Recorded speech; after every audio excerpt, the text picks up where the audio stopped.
Welcome back to our channel.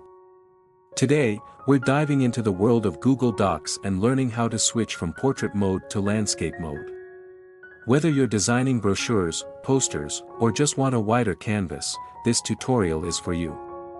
Let's get started. 1. Access Page Setup. Click on File in the top left corner, choose Page Setup from the menu.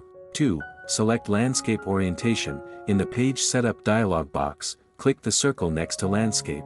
Click OK to apply the change. 3. Mix Portrait and Landscape. Did you know?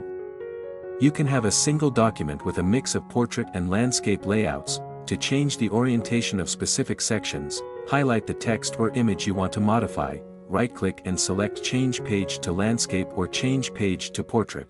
Feel free to share this tip with your friends, and don't forget to hit the thumbs up button if you found it helpful.